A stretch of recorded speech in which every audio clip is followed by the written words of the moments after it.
Advertising in video games. Advertising in video games is the process of integrating advertising into video games to promote products, organizations or viewpoints. There are two major categories of advertising in video games: in-game advertising and Adver Games. In-game advertising shows the player advertisements while they are playing the game, whereas Adver Games are a type of game created to serve as an advertisement for a brand or product. Other methods of advertising in video games include product placement being integrated into in-game environments and companies/organizations sponsoring commercial games or other game-related content. Categories. In-game advertising.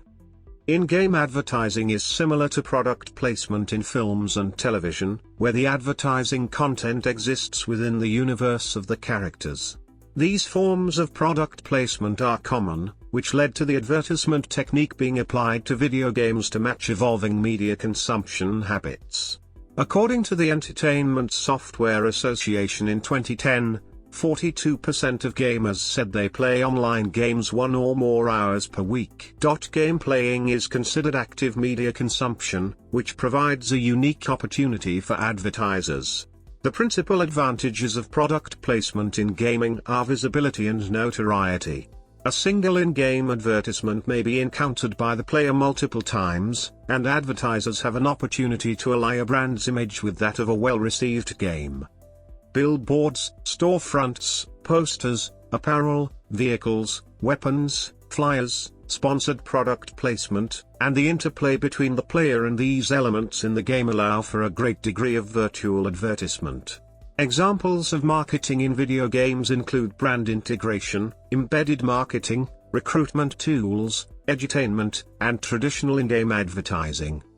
According to Forbes, in-game advertising is expected to reach $7.2 billion in 2016. Unlike television commercials and digital ads, which can be avoided by using DVRs and ad blocking software, advertisements embedded within video games cannot be bypassed. A more recent example of in-game advertising is Google's placement of video ads between levels of games. These ads are usually branded inline, and TechCrunch reports that they have the potential to gain fast traction in Google's AdMob service. Static in-game advertising. Static in-game advertisements are ads that are embedded into the video game program. Static ads can be used in the storyline of the game and players can interact with them. The creation of the ads can take from a month or years to reach the public. These ads do not require players to have access to an internet connection in order to display the campaigns. Limitations include ads becoming outdated or irrelevant as consumer habits change. Because these ads cannot change once released to the public, they also lack the ability to be customized based on player demographics.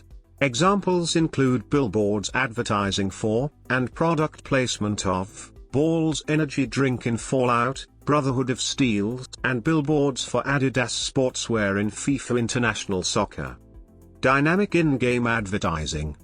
Dynamic in-game advertisements are ads embedded in online video games that can be changed by the game programmers. Examples of this type of advertisement would be virtual billboards and updates that introduce new items into the game like clothing brands to dress characters or different cars.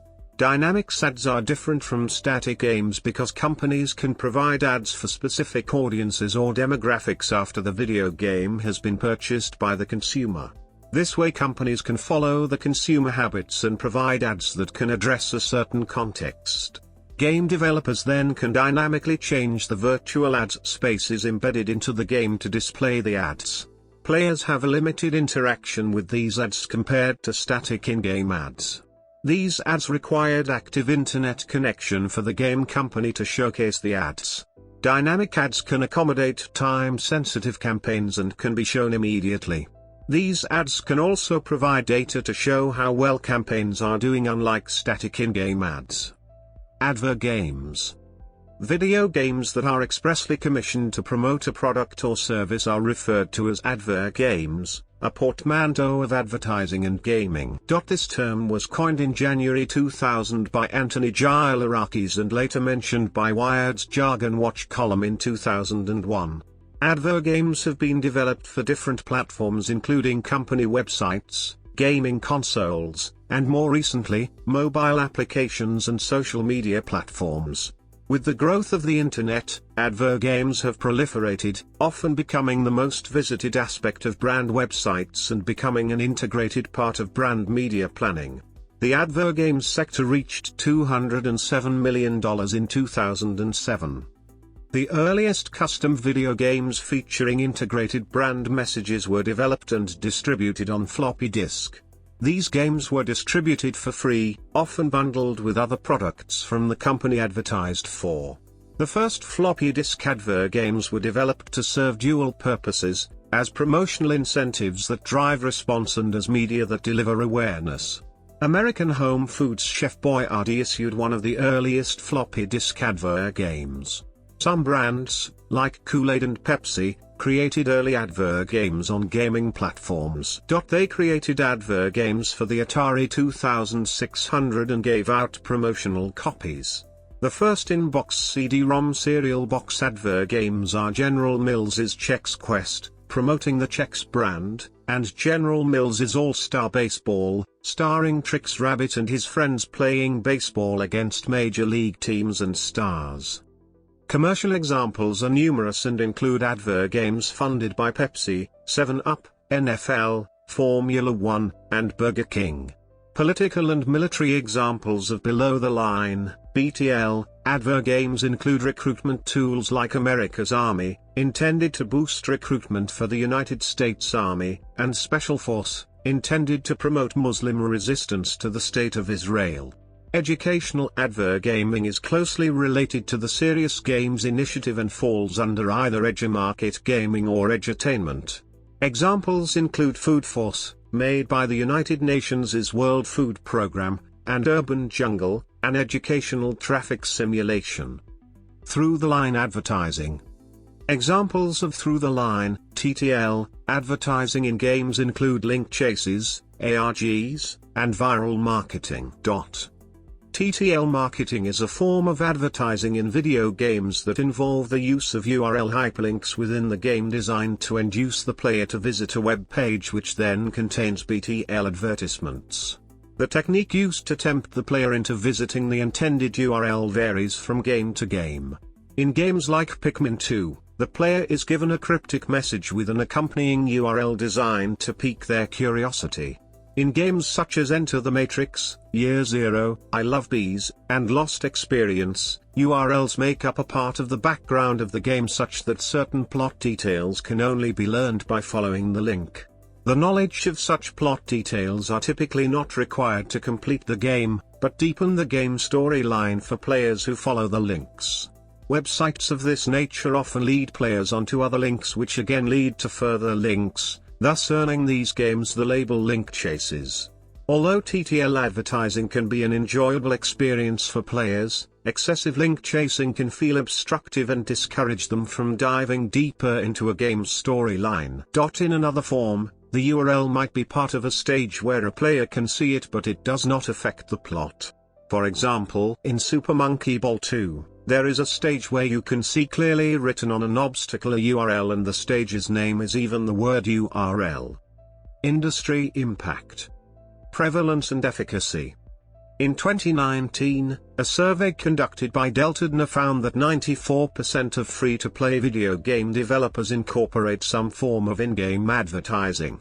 Among those, the most common type of advertisement were rewarded videos, which are videos that players can watch to earn in-game prizes. Rewarded videos are shown to be more effective than forced advertising. Players are 23% more likely to buy products and 18% more likely to make in-app purchases when shown rewarded videos instead of forced advertising. The reaction to in-game advertising has been overall positive, with 73% of players being happy with ad-funded games. The effectiveness of advertising in video games is debated by scholars. Brand name recognition in sports game has been shown to be low among college students, although players did retain fragments of the brand names. Another study found that 35% of players could recall advertised brands in car racing games. Interactive in-game advertisements, such as brand products that are used in-game, are shown to produce greater brand awareness and more positive brand attitudes than passively added advertisements, such as posters or billboards. Mobile in-game advertisements are advertisements within mobile games that lead the user to the website or installation page of the advertised product or software upon being clicked. Mobile gaming advertisements can take different forms, including banner ads, pop-up ads, video ads, and interactive ads. Banner ads will display on portions of the screen while the user continues to interact with the mobile game. Pop-up ads will display the advertisement on the entire mobile screen, typically disrupting gameplay. They appear between loading screens or when in-game milestones are completed, only allowing users to close the pop-up ad once a timer runs out. Video ads will display a video advertisement of the advertised products on the entire mobile screen. Interactive ads are a form of pop-up ad that allows the user to interact with the advertisement. For instance, Candy Crush Saga, a free-to-play mobile game, uses playable ads to advertise their game on other mobile applications and provide potential customers with a demo of their game. In 2019, mobile advertising contributed $39.9 billion in revenue to the mobile gaming industry. ESRB. The Entertainment Software Rating Board, ESRB, assigns ratings based on a detailed questionnaire about the game's content and a gameplay clip provided by the publisher. Possible rating categories are everyone 10+, teen, mature 17+, and adults only 18+. Ratings are supplemented with content descriptions, such as blood, partial nudity, and use of alcohol. All updates and downloadable content, DLC, including both static and dynamic in-game advertising, are expected to be compliant with the game's rating and descriptors, though DLC can be submitted for its own, independent rating if necessary. If any post-release content is determined to be incompatible with the rating of the base game, publishers are required to update all physical and digital displays of the rating.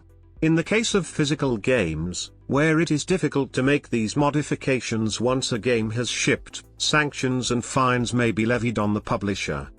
The ESRB also includes an Advertising Review Council, ARC, that oversees the marketing of video games in the United States and Canada.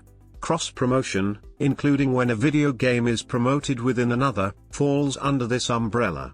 The ARC ensures that the game being advertised is accurately represented and is not being marketed toward parties below the suitable age range. Legislative developments. Academic research.